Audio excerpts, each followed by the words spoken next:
Earth signs, tignan po natin kung ano ang mensahe para sa iyo ngayong araw. Keep in mind po na ito ay general reading lamang, so hindi po lahat ay makaka-relate. So be open-minded. Sa mga hindi pa po nakasubscribe dito sa ating channel, please subscribe na po kayo and palike na din po ng ating video. At sa mga nais pong mag-avail ng ating private readings, Lucky Stones and Amulet, makikita nyo po yung link sa description box below. Tarot Intentions by Eliana Reyes. We have number 13, the snake. Okay.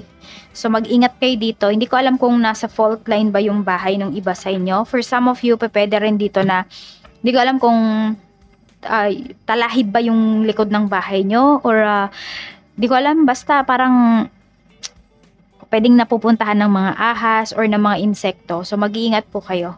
Yan. And meron din dito, pwedeng nagpapanggap na mabait sa'yo. Pero totoo, ahas pala. Number 12. Okay. So, ingat kayo dito kasi di ko alam kung nabubuli ba yung anak ninyo sa school, ganyan. Or meron po dito ay, pwede nga yun, parang sobrang bait sa'yo at sa mga anak mo. Pero, pag wala ka na, di ka na nakaharap na ko, baka binubuli. Number 40. Okay, meron dito galante sa inyo. Yun yung nakikita ko dito, earth signs. Sobrang galante nung tao na to. Oh, ito nga yung anak mo. Ayan.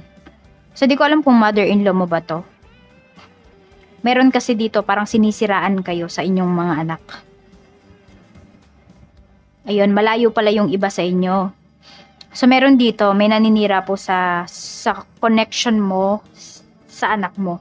Kaya mag-iingat kayo, mas maganda kung tuloy-tuloy talaga yung pakikipag-usap nyo sa kanila. Yan, lalo na sa mga nagtatrabaho po dyan sa malayo or sa ibang bansa. Tingnan natin. Meron din yata kayo ipapaalaga nyo sa in-laws ninyo or sa parents po ninyo. Okay lang sana kung yung parents mo lang talaga. I mean, walang mga ibang nakatira doon. Kasi mas maganda na yung nag-iingat po kayo. Tignan natin. Meron kasi dito parang nagdaramdam eh. Yun yung nakikita ko. Feeling niya, na-neglect mo siya. Check po natin. Ano pa yung mensahe? Spirit guide, ano pa po yung mensahe natin for earth signs? Taurus, Virgo, Capricorn, Sun, Moon, Rising, and Venus. We have shallow. Ayan no? You see, meron nga dito, parang yung tao na to, sinisiraan ka kasi bored lang siya. Okay? Napakababaw nung kanyang mga ginagawa o yung dahilan kung bakit niya ginagawa yung isang bagay na yun or yung paninira niya sa'yo. Tignan natin. Marami palang chismosa dyan sa paligid nyo. Some of you even nga sa sa trabaho. Tignan natin ano pa yung mensahe, spirit guide, or pwedeng kayo to baka naboboard kayo ngayon. Baka may hinihintay kayo tapos sobrang tagal bago dumating. A blessing to bring prosperity. May isang tao naman dito na pwedeng makakatulong sa'yo. Ayan. Kaya lang kasi syempre, parang give and take kasi yung mangyayari dito. Matutulungan ka niya pero matutulungan mo rin siya. Dapat malinaw yung usapan na to. Kasi baka ang lumabas mamaya is, 'di ba? Ikaw lang yung parang, ikaw lang yung tinulungan niya. Hindi mo siya natulungan, ganyan. So parang lahat ng credits, ita-take ng tao na to. A blessing for support. Okay. So, pwedeng pagdating sa usapang pera, meron dito, sabihin natin kung kayo ay maglo-loan, mangungutang yung iba sa inyo, so pwede po na may makatulong talaga sa inyo dito. Or sa ngayon, dun muna kayo kumakapit, earth sign, sa pangungutang para makasurvive. So, kailangan nyo talaga dito is another source of income. A blessing on a home, so meron ng papauwi. Ayan po. Meron tayo ditong a blessing on the senses that give the world to you. So, yung mga minamanifest mo, maaari mo talaga yung makuha. Yan yung sinasabi dito. Marami sa inyo, earth signs, power manifester kayo, pero hindi nyo kasi alam kung paano gagawin eh. Nabablock yung energy ninyo dito. Kung napapansin ninyo, may mga nade-delays talaga kayo dito na mga plans. So, ito na yung lucky numbers nyo. 8, 13, 12, 40, 45, 9, 16, 7, 10, 39, and 21. Tignan po natin kung ano pa ang mensahe para sa'yo. Spirit guide, ano pa po ang mensahe natin for Earth signs, Taurus, Virgo, Capricorn, Sun, Moon, Rising, and Venus. Tignan natin kung ano pa yung mensahe para sa'yo. Mensahe pa po natin, Spirit Guide. 7 of Wands, but in reverse. Sobrang pagod na pagod yung iba sa inyo pagdating dito sa trabaho. Or pwedeng pag-uwi nyo ng bahay, talaga matutulog na lang po yung iba sa inyo. Meron tayo ditong Page of Cups, pagdating naman sa negosyo.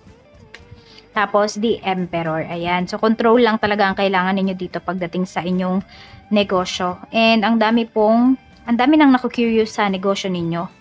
Ayan, palakas ng palakas talaga yung sales ninyo dito. And marami din na talagang nire-respeto kayo. Hindi ko alam kung kayo ba yung pioneer dyan dito sa chosen business po ninyo pagdating dyan sa inyong lugar. Pero ayan, ginagalang talaga kayo dito, Earth signs. Tignan natin. Hindi ko alam kung meron kayong scholar. Yan, siguro kung yung dito, yung mga malalaki na yung business ninyo. Tignan po natin pagdating naman sa meron dito pamangkin. Hindi ko alam kung kayo ba'y nagpapaaral sa pamangkin nyo or meron kang anak, pinapaaral siya ng tita niya. Sa father side or could be sa mother side. Pagdating naman sa money, we have the Chariot and King of Cups. Pagdating sa money, yung iba sa inyo mapapagastos kayo kasi it's either sobrang saya nyo or sobrang lungkot ninyo ngayong araw na to. So, huwag kayong gumastos kapag ganyan, sobrang emotional kayo. Parang meron dito, bigla na lang kayo mag-withdraw ng pera or kung ano man yung laman ng wallet ninyo or ng bulsa nyo ngayon, parang bibili nyo kung ano yung una nyong makita. So, emotional yung iba sa inyo dito. Tignan natin. Or, hindi ko alam kung nakakaranas yung iba sa inyo ng anxiety. So, yung iba po sa inyo, parang kung meron kayo ditong, sabihin natin, yung nagpapakalma talaga sa inyo. Kunwari lang ice cream.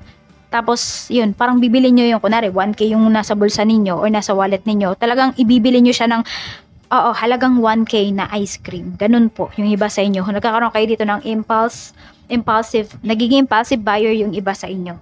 Check natin pagdating sa love life, we have 10 of Wands. At meron tayo ditong 8 of Wands. So, na-stress yung iba sa inyo kasi meron kayong hindi makausap. Yung person mo, ang hirap niyang kontakin. Pwedeng, parang kanina mo pa hinihintay or nag-uusap kayo, napakatagal niyang mag-reply. Ayan po. So, feeling mo, parang nandun yung iniiwasan kanya and feeling mo, ikaw na lang lagi yung nag-e-effort dito para mag-reach out sa kanya. So, napapagod po yung iba sa inyo dito. So, ang lucky color mo ay red. Ayan po, red. So, magsuot kayo ng mga red na damit.